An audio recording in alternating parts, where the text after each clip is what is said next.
pessoal, tudo bem? Estou aqui para mais um vídeo no canal e hoje eu tenho uma participação especial, que é a Leia Mendes. Ela é advogada e eu trouxe ela para a gente falar um pouquinho sobre força maior, né? Porque eu tenho recebido muitas perguntas de vocês e em muitos âmbitos a contabilidade ela trava e aí vira uma coisa jurídica, né? Então, por isso eu trouxe a Leia aqui para a gente bater um papo sobre isso, tá? Então, Leia, se apresente, fique à vontade. Olá, oi pessoal, tudo bem? Meu nome é Léa, sou advogada, né, especializada em direito contratual. Então, engloba contrato de trabalho e contrato civil. Também atuo com direito de pequenas empresas e startups.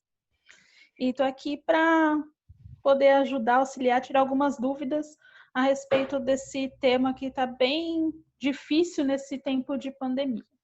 É isso. Então tá, Leia. Então a gente pode começar explicando um pouquinho o que é o artigo 503, né, da CLT, e acho que o que é força maior, né? Acho que você pode começar por aí. Então, vamos lá. Força maior é algo que é imprevisível e inevitável, que não depende da nossa vontade. Só que para a lei trabalhista, eles tiraram a parte que é imprevisível. Eles deixaram só o que é inevitável, mas engloba também o que é imprevisível. Precisa ter os dois para ser caracterizado como motivo de força maior. Não depende, eu preciso continuar minha empresa, continuar mas eu não consigo por fato que independe da minha vontade e que não é previsível. É inevitável, não tem como evitar o que acontece e não tem como prever isso. Certo. Então, pelo que eu já tinha lido também, é bem comum colocar, né, o Covid-19 justamente por causa disso, porque ninguém esperava, né, era imprevisível, e também é uma coisa que não é controlável, né, a contaminação em si, falando da doença em si, né, e a gente sabe que ela tem afetado algumas empresas aí, e outra pergunta, outra dúvida que o pessoal tem bastante é se qualquer empresa que tenha tido algum prejuízo, se ela pode despedir os funcionários por força maior. Então, qualquer empresa, por qualquer motivo, não. São detalhezinhos que precisa ser analisado caso a caso, empresa por empresa. A maior, ela não é, teve a Covid, a MP 927 falou que é força maior, posso demitir com essa motivação. Não é bem assim. Precisa levar alguns elementos em questão.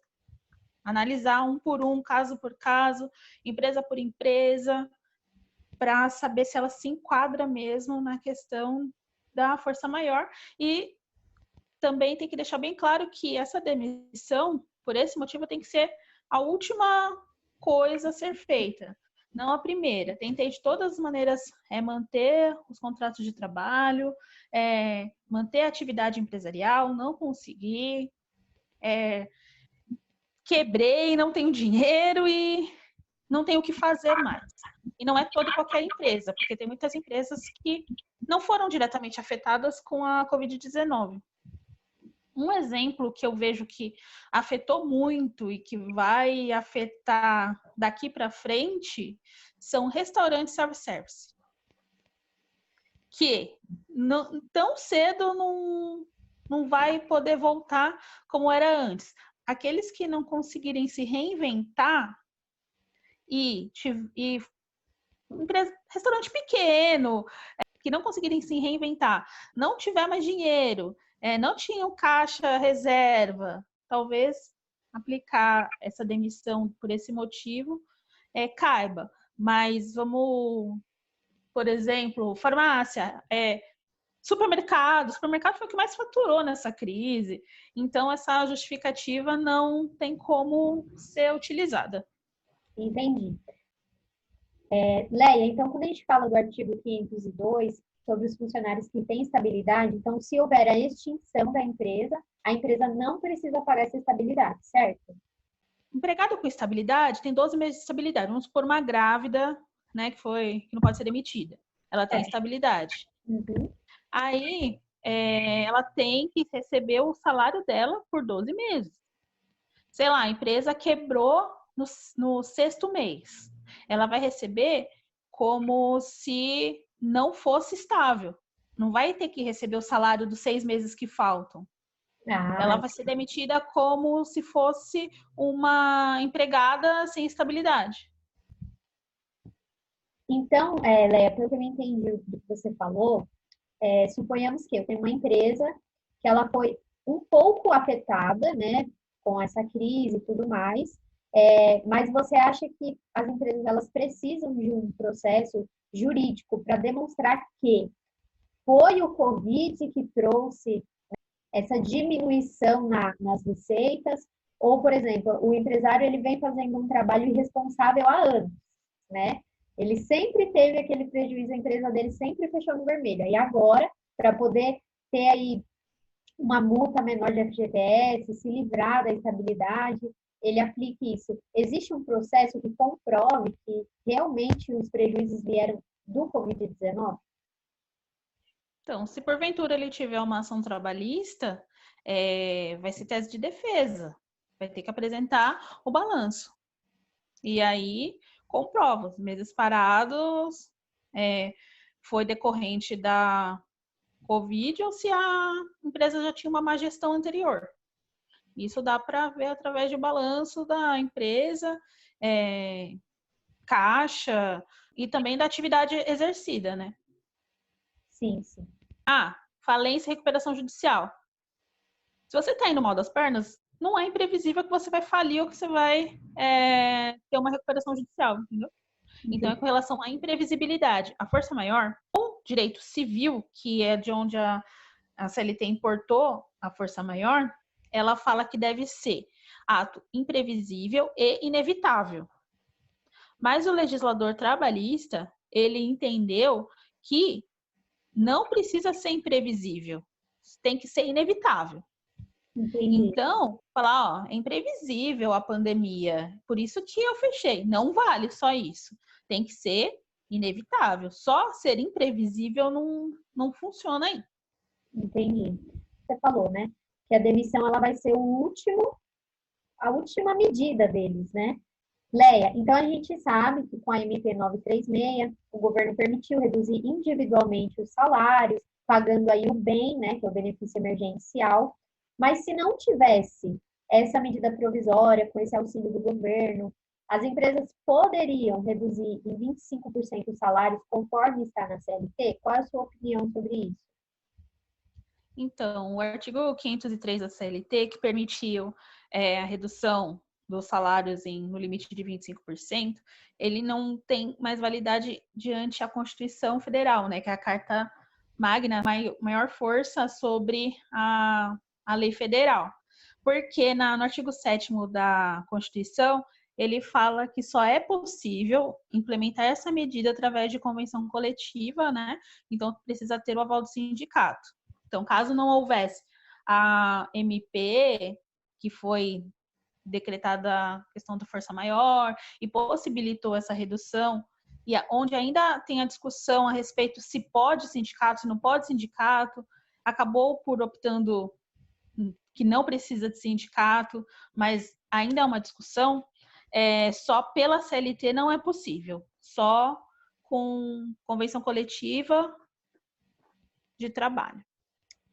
Bom, então se a empresa decidir, né, olha, vou te demitir por motivo de força maior, você está recebendo aqui a sua rescisão, em quais pontos o funcionário é prejudicado? Tem que pagar as verbas rescisórias todas. A única diferença é a multa do FGTS ela é reduzida pela metade. Então, a questão dessa multa ela é reduzida pela metade e a questão do aviso prévio. Na lei, não está dizendo especificamente sobre o aviso prévio, mas se é algo imprevisível, inevitável e que aconteceu de uma hora para outra, fica meio complicado dar o aviso prévio. Então, pessoal, a multa que a Leia falou da FGTS é aquela que é de 40%, né? E nesse caso, a empresa vai pagar 20%, tá bom? Leia, nesse caso, o funcionário consegue sacar o FGTS dele normalmente, né? Sim. Tá, legal. Bom, Leia, uma pergunta que a gente recebeu lá no Instagram, eu acredito que entre linhas aí você já acabou respondendo, mas só para a gente frisar aqui mesmo, se pode ser revertido, né? Se com processo trabalhista pode ser revertido, né? O funcionário que recebeu a demissão por força maior, se ele consegue aí.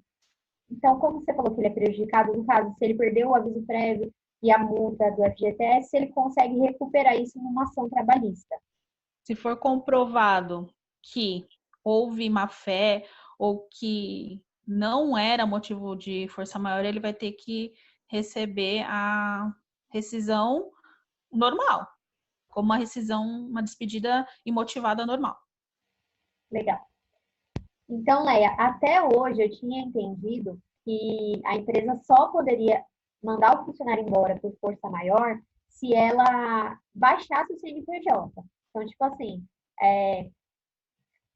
tive todos esses prejuízos, vou ter que fechar a empresa, não vou continuar. Eu achava só nesse caso que poderia demitir o funcionário por força maior. Mas pelo que você está falando, não sei se eu entendi bem. Se já for comprovado assim, um grande prejuízo, ele já pode fazer isso. É isso mesmo?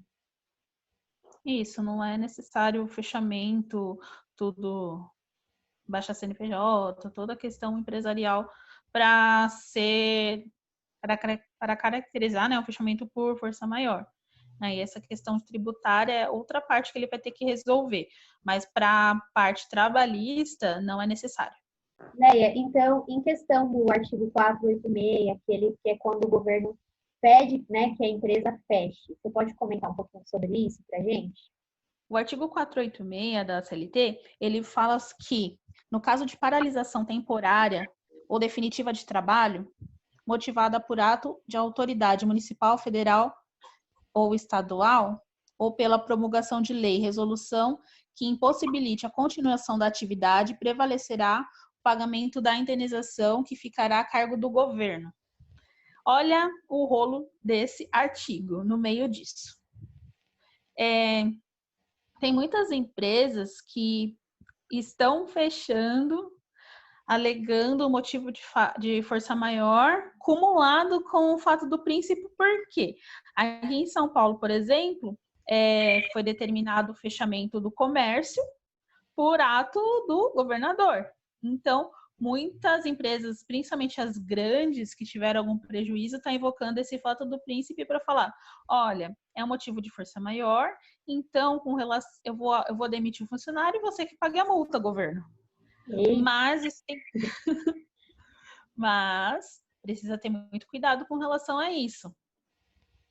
Porque o artigo da CLT não está relacionado a uma pandemia específica.